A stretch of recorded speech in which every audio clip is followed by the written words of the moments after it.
Hujambo mtazamaji wa UBC TV na karibu kwa weekend nyingine ambapo tumekuandalia habari kemkem kutoka maeneo mbalimbali humu nchini. Naitwa Edwin Nyachwara. Jamii ya Waislamu imeombwa kusubiri kidogo ili uamuzi ufanywe kuhusiana na swala ambalo walisoa kuhusiana na siku au agizo la kusalia nyumbani muda wa jioni kurekebishwa au kufanyiwa ukarabati. Haya yamesemwa na Waziri wa Mawasiliano Judith Nyachwara, akiahidi kwamba Wizara ya Afya itakaa na kutathmini njia ya mbadala kwa Waislamu. Waislamu wanajiandaa kwa msimu wa mwezi mtukufu wa Ramadhani. Kulingana na wakati ambapo mwezi utakapoonekana, Waislamu kote nchini wiki hii wataanza kutazama kufunga moja wapo ya nguzo tano za Uislamu. Our Muslim brothers and sisters will start their 40 days fasting leading to Eid al-Fitr. We wish you all the blessings that come with this time. Waislamu hata hivyo wanauliza serikali iondoe amri ya kutotoka nje ya saa 3 jioni ambayo inaweza kupunguza ushiriki wao katika sala za usiku za tarawih. We haven't sat as government, but we believe that since a request was put before government, definitely it will come through the National Task Force and finally cabinet. Probably a resolution will be made to that effect. Kama utimilifu wa nguzo moja ya imani ya Waislamu, mwezi mtukufu wa Ramadhani kote ulimwenguni unatarajiwa kuanza Jumatatu hii April 12 au Jumanne tarehe 13 April mwaka huu 2021. Waziri wa Mawasiliano Judith Nyachwara, wakati akihutubia wanahabari hapa mjini Kampala, aliendelea kuwarai wananchi kutolegeza kamba katika vita vya kumaliza janga la COVID-19. Let us support those with fears about the vaccine by encouraging them to visit health workers for counseling and guidance. The vaccine is our hope towards the end of COVID-19. It will also help us to resume some of the sectors that are still under restrictions. So it is very important that we embrace it and we go for the vaccination. It is very, very important. And I want to remind everyone that COVID still exists. So let us try to reduce the effects of COVID, but also reduce the spreading of the virus by social distancing, wearing our masks, and also washing our hands with soap and water all the time. Kwingineko, watahiniwa wa kidato cha 6 wanatarajiwa kuanza mtihani wao wa kitaifa wa mwaka jana wa 2020 April tarehe 12 mwaka huu. Waziri Nyachwara aliwatakia wanafunzi hao wote mafanikio kwenye mtihani huo wa kitaifa. All those who neglect their duty in reporting or preventing malpractices will also be arrested and charged in the courts of law. Punishment for offenses under the exam malpractices have been increased from 6 months to 5 years. All payment of a fine of 5 million Ugandan shillings, all both. So it is important that people who are out there, you know what may befall of you if you fall victims. Zaidi ya watahiniwa 98,393 kutoka vituo vya mitihani 2,339 watakuwa wakiandika mitihani yao ya mwisho ya kidato cha 6 kuanzia Jumatatu tarehe 12 April mwaka huu wa 2021. Mtihani huu ulipaswa kufanyika mwaka jana, lakini kwa sababu ya COVID-19 uliahirishwa. UBC habari. Rais mpya wa Tanzania Mheshimiwa Samia Hassan yupo nchini kwa ziara ya siku moja kusaini mkataba kati ya mataifa hayo mawili, Tanzania na Uganda, kuhusu mafuta ambayo yanajulikana kwa lugha ya Kimombo crude oil. Mkataba huo ulistahili kufanyika mapema, lakini kutokana na kifo cha aliyekuwa rais wa zamani wa nchi hiyo Pombe Magufuli ukaahirishwa. Hii leo umefanywa saini, imefanywa na kampuni ambazo zimehusika zilihudhuria, akiwemo Rais Yoweri Museveni wa taifa letu. Hassan, President of the United Republic of Tanzania, business leaders, honorable ministers, ladies and gentlemen, today we have yet witnessed another milestone in the bilateral relations between the United Republic of Tanzania and the the Republic of Uganda. Representatives of the international companies led by Total of France, Excellencies, Ambassadors and High Commissioners, distinguished guests, ladies and gentlemen, good afternoon. I'm greatly honored to join you today to witness this historic event of the signing of the tripartite agreement for the construction of the East African crude oil pipeline from Hoima, Uganda to Tanga Port, Tanzania, which upon completion will be the longest heated pipeline in the world. Before I go further, allow me to express my sincere sense of gratitude to my brother, His Excellency President Museveni, for the cordial invitation and warm hospitality that he has accorded to me and my entire delegation. It's my first trip outside my country since I took oath of an office, and so I thank you very much for this invitation. For a period of 38 years, based on the present consumption levels. This oil refinery would be owned jointly by the East African countries if they agreed to participate. So that was my original plan. Why pipeline? Why export the oil? I had a rumor that there were human beings here who need the oil. Why do you take it away from them and you take it to others? Why don't they deal with the self-sufficiency? The oil companies, however, were biased in favor of exporting crude oil only. For them, chukua inje. Pangu bakisha hapa ndani. The compromise then was, okay, let us have both, the refinery and the pipeline. So that's why we are here now. Uganda also made concessions regarding the land and export charges. This will in effect push the tariff to US$ 13.03 per barrel, just a little bit up. The Lamu route was proposing US$ 15.8 per barrel as tariff. All this is on account of the extractable portion of the 6.5 billion barrels confirmed and licensed for production, as already pointed out. This is, however, only 20% of the Mwitanzige-Butumbi Basin, known to foreigners as the Albertine Graben. There is a high chance for more oil and gas to be found in the remaining 80% of the oil province, especially in the Mwitanzige area, such as Kibiro, Butiaba, etc. Then there is a totally new hydrocarbon zone in the northeast of the country, in the Mount Kadam Basin, of conducting this signing ceremony on the 11th of April 2021. Mukumiro mungaro bana. Engaro mbadeki muri bakodo.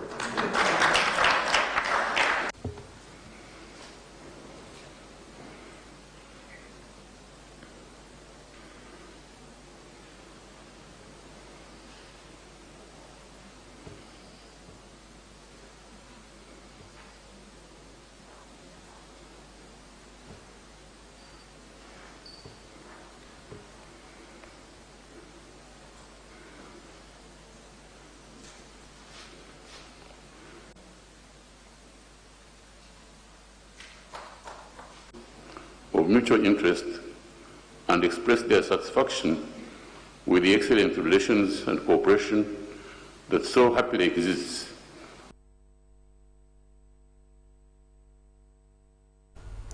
Hongera basi mataifa yetu mawili, Tanzania na Uganda na Afrika Mashariki kwa jumla. Serikali imepongeza juhudi zinazofanywa na sekta ya kibinafsi katika kuendeleza huduma za afya haswa kwa kina mama walio hatarini hapa nchini. Hii ilifuatia kutolewa kwa msaada na kampuni ya Pascon Uganda kwa Wizara ya Afya kusaidia kina mama hasa wajawazito katika vituo 5 vya afya na vifaa vya uzazi vya dhamani ya shilingi milioni 50 hela za Kiganda. Vituo vya afya vilivyo katika mikoa 5 ya Uganda viligunduliwa kupitia mchakato wa uteuzi kwenye kurasa za habari za jamii ya Blascom wakati wa kukuza bidhaa za rangi za ushindi katika robo ya mwisho wa mwaka 2020.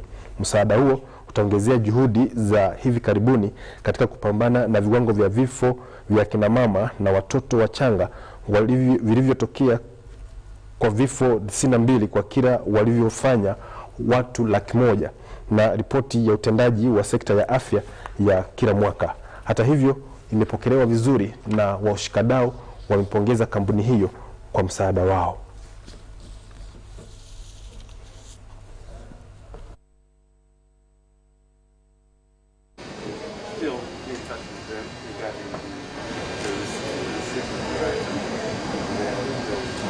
Anyone that wants one-on-one interview with this people? And do you need a shot or come back down? Okay. Yeah. Thank you very much. Yeah. Yes.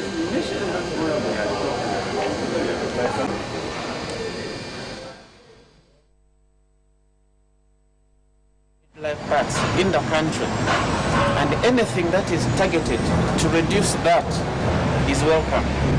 So on behalf of the Ministry of Health and on behalf of this local government and all the local governments that are represented here, we appreciate you. Thank you for this support.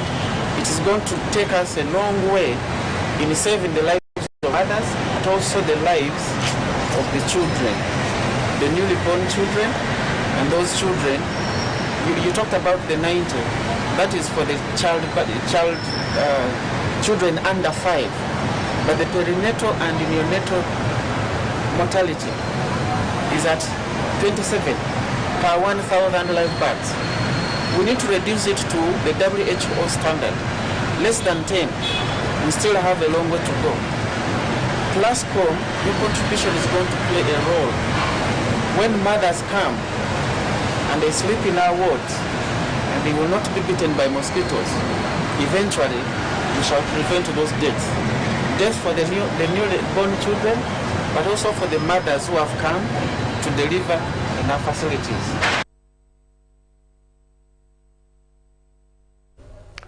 Madhara ya COVID-19 bado yanaendelea kuuma sekta mbalimbali humu nchini na ulimwengu kote, na sekta iliyopewa zaidi ni sekta ya elimu na taasisi za masomo ya juu.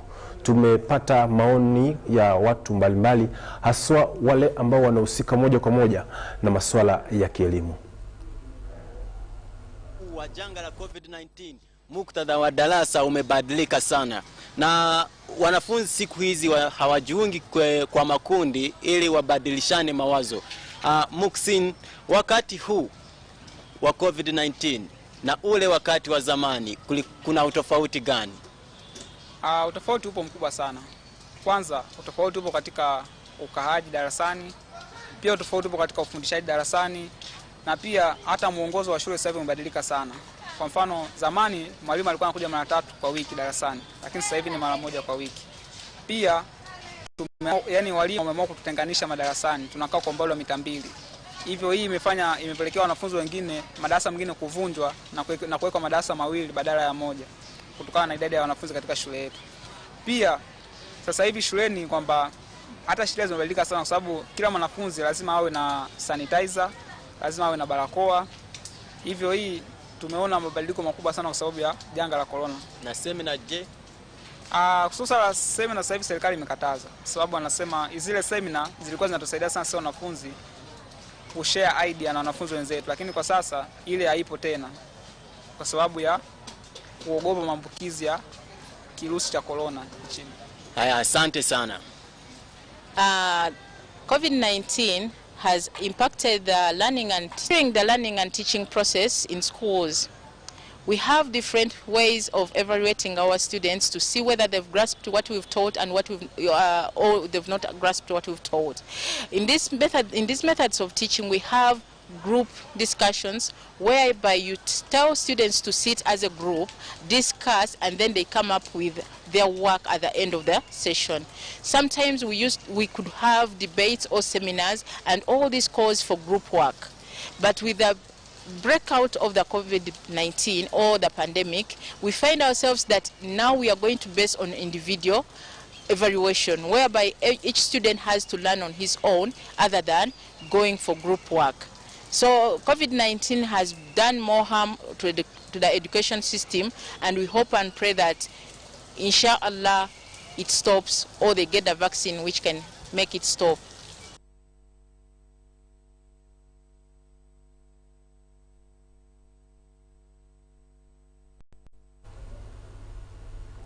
Bodi ya mitihani ya kitaifa UNEB imehakikishia umma kwamba ni moto mmoja katika maandalizi ya mtihani wa kidato cha 6 ambao unatarajiwa kuanza tarehe 12 mwezi huu wa April mwaka wa 2021.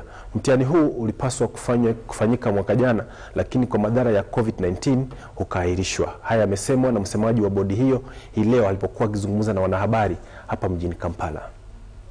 Yes, this morning we dispatched off, we've managed to dispatch off all our trucks taking the examination papers to various stations in the various districts. So they are still traveling, but we do hope that they will get there in time to ensure that every candidate is able to access the examination paper by tomorrow morning. Our candidates will be doing mathematics in the morning, as well as history in the morning, so all is set. All our field personnel have been dispatched. The entire week we've been working with them, briefing various sections of the field personnel, those who are going to help us in the management, the scouts, the supervisors, the monitors, and today the distributors were all dispatched to ensure that the papers get to the field in time. So tomorrow will be the first day when the candidates, near 6 candidates, will be writing the examinations. We are also calling upon the heads of centers to ensure that we do observe the SOPs as given to us by the Ministry of Education and Sports. We want to ensure that we have hand-washing facilities for all the candidates. Let's ensure that all the candidates wear their masks, and everybody who gets into the school facility should actually wear their mask. So because coronavirus is still there, so we've been advised to ensure that we observe the SOPs. And this time round, we are conducting this examination under the new UNEB Act 2021, which is more stringent.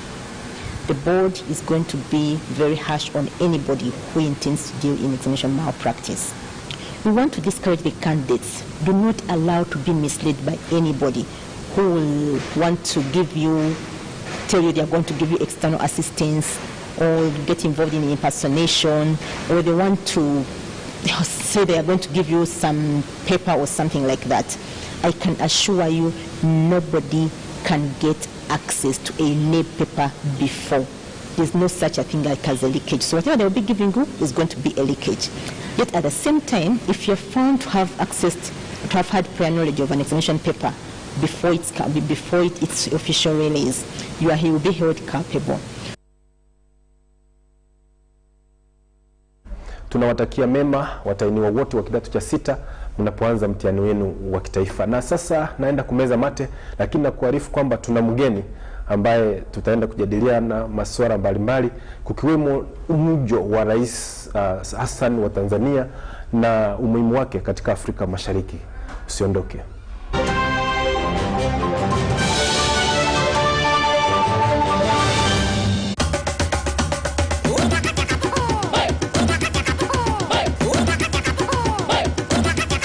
Experience 100% 4G speeds across Uganda with the Airtel 4G Pocket Wi-Fi available at 123,000 shillings only. It comes with a backup battery and 15 GB free for 1 month. Visit the nearest Airtel shop, device selling shop, or Airtel online shop. www.airtel.co.ug/broadband-discover. Airtel, the smartphone network. Today tastes like a new tradition, like an old favorite. tastes like all hands on deck and all eyes on the prize. Today tastes like a piece of the action. And it never tasted this good. Prosper with Airtel Money today. Agent application and registration is free of charge. All you need to submit as a sole proprietor business is a letter from the business owner requesting for a SIM card and the purpose of the SIM card. Certified copy of Certificate of Registration of the Business issued by URSB. Certified copy of Statement of Particulars of the registered business and supporting statutory declaration in verification of the particulars. Copy of valid trading license. Copy of operational license issued by the relevant regulatory authority. Copy of TIN certificate issued by URA.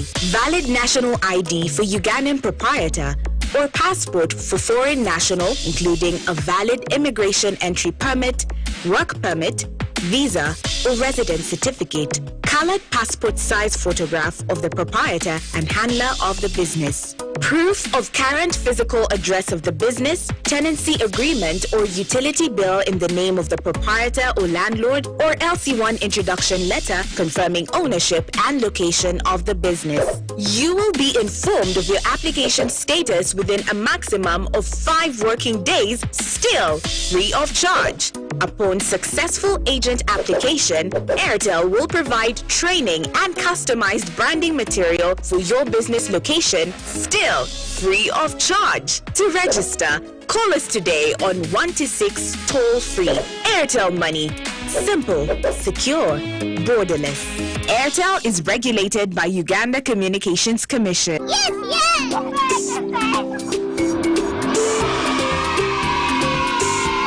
Dear children, I know you're missing your play areas at school, but this time will come. The lockdown has affected you in different ways. You have different experiences from your homes and your surroundings, but it has affected the adults as well. They are also anxious, they are also worried, they don't know what is there for us tomorrow. But the truth is, if we follow the presidential guidelines, that is continue washing your hands with soap and sanitize your hands, distance yourselves from the public, wear your masks, I am telling you, the future is bright for us. You will be safe. You will come back to that school that has been missing you and you have been missing. And you will enjoy everything in your play area at school. They are all waiting for you. They want you to come back and enjoy the activities back at school. Be good children. I love you.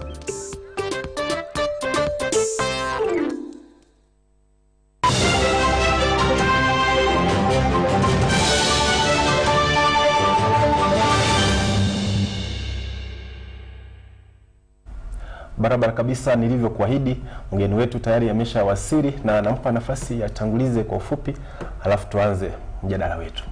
Asante Edwin. Kwa majina naitwa Asimwe John, nafanya kazi na Parliament Watch Uganda. Asante sana Asimwe, asante kwa kupata muda wa kuja. Leo tumeona mkataba wa ushirikiano ukitiwa leo na rais wa Tanzania na rais wa Uganda. Mkataba huu una umuhimu upi kwa mataifa haya mawili na haswa mataifa ya Afrika Mashariki kwa jumla?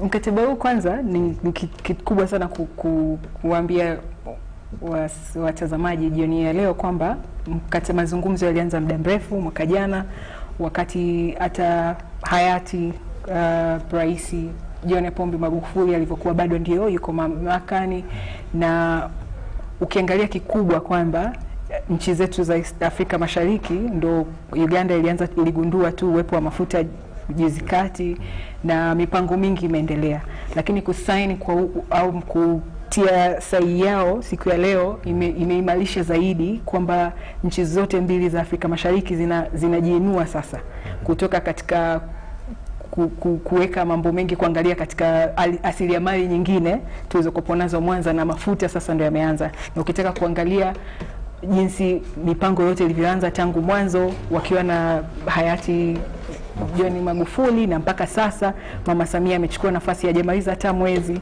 ni moja ya kazi aliyoanza nayo. Kwa inaonyesha kabisa kwamba kwanza kuna uhusiano mzuri kati ya nchi hizi zote mbili, lakini pia kusaini huku kunaonyesha kazi kwamba itaanza mapema na kuna mafanikio mengi ambayo nchi zote mbili zitapata wakati sasa hivi kazi inapoanza. Wananchi watapata kazi mpaka baadaye hiyo mafuta yakianza kusafirishwa kutoka Hoima mpaka Tanga, manufaa yatakupo mengi sana kwa kweli. Asante sana. Walipokuwa wakizungumza marais waliahidi kwamba ni mkataba ambao una mustakabali tele kwa wananchi wa hizi nchi mbili. Ina maana kwamba uhusiano wa Uganda na Tanzania unaelekea wapi baada ya marais hao kumaliza uongozi wao na vizazi vijavyo? Inaashiria nini katika uhusiano bora au uhusiano wa baadaye kati ya Uganda na Tanzania? Uhusiano wa Uganda na Tanzania umekuwa wa miaka mingi sana. Hata kama ulimsikia leo Rais Museveni alivyosema tarehe 11 mwezi wa 4 miaka 42 iliyopita ndio jeshi la Tanzania liliweza kuokoa mji wa Kampala. Kwa uhusiano, na pia alisoma chuo kikuu cha Dar es Salaam. Mahusiano ya Uganda na Tanzania yameanza muda mrefu, na hii inaonyesha kwamba mahusiano ya miaka 42 yaliyopita na miaka mingine iliyobakia utazidi kuwa mzuri, na kwamba kila kitu kimeenda murwa kila kitu kimeenda salama. Na sisi kama wananchi tunaomba tu kwamba waliyopanga tuendelee vizuri, walioassign leo tuendelee na mpango huu, na mwishoni wananchi wote wa nchi zote mbili Uganda na Tanzania wanufaike na kupatikana kwa mafuta nchini. Asante. Hata tunaona kwamba Rais Museveni alikubalia Watanzania wengi wapo hapa nchini wanafanya kazi na wengine wanasoma, na tukiangalia ni muda mchache baada ya Samia kutangazwa rais mpya wa Tanzania, lakini tumeona kwamba miongoni mwa miradi ambayo mwenda zake Pombe Magufuli alikuwa ameanza, rais huyu ameanza kuzitekeleza. Hii inaashiria nini kwa uhusiano kati ya Samia na mwenda zake Pombe Magufuli? Kwanza kabisa kitu kikubwa cha kunoti ni kwamba hata miaka 5 ya mwanzo ya hayati Magufuli yeye ndo alikuwa makamu wake wa rais. Kwa maana hiyo bado sera nyingi wataendelea kuwa nazo pamoja. Kwa maana hiyo anajua vitu vingi ambavyo hata kipindi kile hawakuweza kuyafanya vizuri. Sasa hivi anajua wapi aanzie, wapi kuna tatizo, wapi abadilishe nini.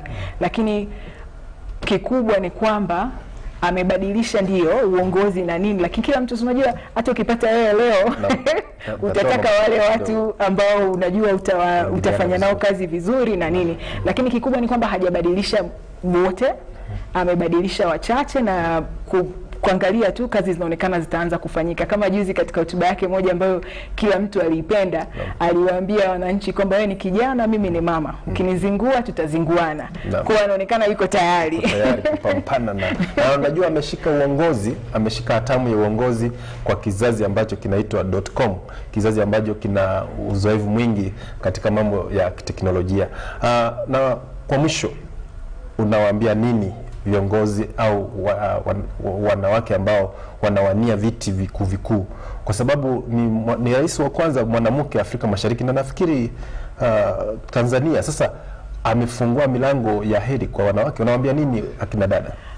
Mimi kikubwa ni kwamba wajiamini tu. Na hata kama wewe ulivyomfuatilia alikuwa anaongea kabisa kwa ushujaa, anaongea kwa kujiamini, anajua anachokifanya. Wanawake tujiamini kwamba tunaweza. Na isiishie tu katika kusema kwamba tunaweza, na matendo yote tunayafanya, na hata vile alivyoanza na mchaka anaonyesha kabisa wanawake tunaweza, sio jikoni tu, hata kuongoza nchi.